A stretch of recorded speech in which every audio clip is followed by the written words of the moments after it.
Team ইন্ডিয়ার জন্য খুবই খারাপ খবর। শ্রীলঙ্কার বিপক্ষে 2 ম্যাচের টেস্ট সিরিজ থেকে জসপ্রীত বুমরা রুলড আউট হয়ে যেতে পারে। তো জসপ্রীত বুমরার পরিবর্তে কে রিপ্লেসমেন্ট প্লেয়ার হিসেবে সুযোগ পাবে এই ভিডিওতে তোমাদেরকে জানাবো, তো ভিডিওকে লাস্ট অবধি দেখতে থাকো।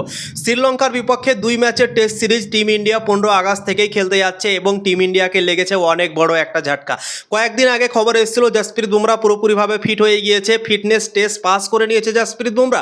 কিন্তু এখন খবর শোনা যাচ্ছে কি জসপ্রীত বুমরার যে পায়ে চোটটা ছিল সেই চোটটার কারণে জসপ্রীত বুমরাকে অস্বস্তি লাগছে, তাই জন্যই জসপ্রীত বুমরা এই সিরিজটা নাও খেলতে পারে এবং এই সিরিজ থেকে রুলড আউট হয়ে যেতে পারে। শ্রীলঙ্কার বিপক্ষে যে দুটো ম্যাচ হতে চলেছে খুবই ইম্পর্টেন্ট টিম ইন্ডিয়ার জন্য, এবং এই ইম্পর্টেন্ট দুটো ম্যাচের জন্য জসপ্রীত বুমরা অ্যাভেলেবল মনে হচ্ছে থাকবে না বন্ধুরা।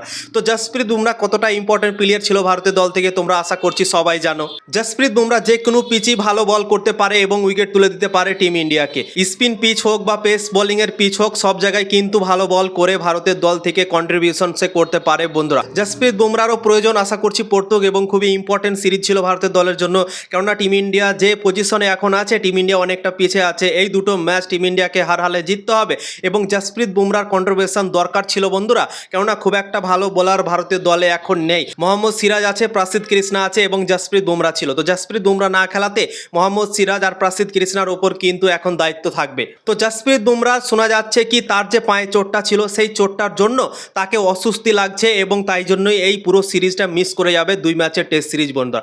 তো জসপ্রীত বুমরা না খেলাতে তার জায়গায় কে সুযোগ পেতে পারে তারও খবর বেরিয়ে আসছে বন্ধুরা। চলো তোমাদেরকে জানাচ্ছি। সেই প্লেয়ারটা হচ্ছে আকিব নাবি। আকিব নাবি গত 2 বছর থেকে ঘরোয়া ক্রিকেটে দারুণ বল করে এসছে বন্ধুরা, বড় বড় উইকেট নিয়েছে। নতুন বলে অসাধারণভাবে বলকে সুইং করায়, রিভার্স সুইংও করাতে পারে এবং সেই আকিব নাবি জসপ্রীত বুমরার পরিবর্তন হিসেবে ভারতের দলে সুযোগ পেতে পারে শ্রীলঙ্কার বিপক্ষে 2 ম্যাচের টেস্ট সিরিজের জন্য বন্ধুরা।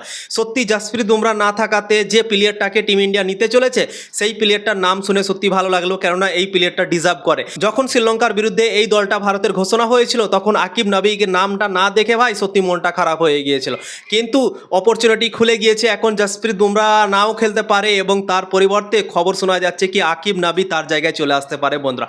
অফিসিয়ালভাবে এখনও ঘোষণা হয়নি জসপ্রীত বুমরাকে নিয়ে কি জসপ্রীত বুমরা রুলড আউট হয়ে গেছে, কিন্তু সূত্র অনুযায়ী খবর বেরিয়ে আসছে কি জসপ্রীত বুমরা এই সিরিজটা খেলতে পারবে না বন্ধুরা। তো তার জায়গায় আকিব নাবি সুযোগ পেতে চলেছে। তো আকিব নাবি অসাধারণ ঘরোয়া ক্রিকেটে গত 2 বছর থেকে পারফরমেন্স করে আসছে বন্ধুরা, সে ডিজার্ভ করে এবং মনে হচ্ছে তার জন্য দরজা একটা খুলে গিয়েছে। তো আকিব নাবি মনে হচ্ছে সুযোগ পেয়ে যেতে পারে জসপ্রীত বুমরার পরিবর্তে এবং টিম ইন্ডিয়ার দলে এন্ট্রি পেয়ে যেতে পারে বন্ধুরা। তো সত্যি অনেক খুশি লাগছে, অনেক মনটা ভালো লাগছে। নো ডাউট জসপ্রীত বুমরা অসাধারণ বোলার, ভারতের 1 নম্বর বোলার, কিন্তু তার চোটের যেহেতু সমস্যা আছে তো তাকে নিয়ে রিস্ক না নেওয়াটাই ভালো বন্ধুরা। তাকে রেস্ট দেওয়া হোক এবং ভালোভাবে যেন সে রেডি হতে পারে, তার যে ফিটনেস সেটা ভালোভাবে তৈরি করতে পারে, যে চোটটা আছে তার চোটটা যেন ভালোভাবে ঠিক করতে পারে, তারপরেই আমরা জসপ্রীত বুমরাকে দেখতে চাই বন্ধুরা। জসপ্রীত বুমরা 1-2টা ম্যাচ খেলবে আবার চোট হয়ে যাবে, এটা আমরা কিন্তু চাই না। তো তাই জন্যই জসপ্রীত বুমরা যেহেতু এখন ফিট নেই তো তার পরিবর্তে আকিব নাবি আসতে চলেছে, তো সত্যি অনেক ভালো লাগছে, মনটা খুশি হয়ে গেল। তো দেখা যাক অফিসিয়ালভাবে কখন ঘোষণা হচ্ছে, 1-2 দিনের মধ্যেই অফিসিয়ালভাবে ঘোষণা হয়ে যেতে পারে বন্ধুরা। আজকে বা কালকে হতে হতে হয়তো জসপ্রীত বুমরার পরিবর্তে আকিব নাবি ভারতের দলে এন্ট্রি নিয়ে নিতে পারে। তো তোমাদের কি মনে হয় অবশ্যই জানাতে পারো।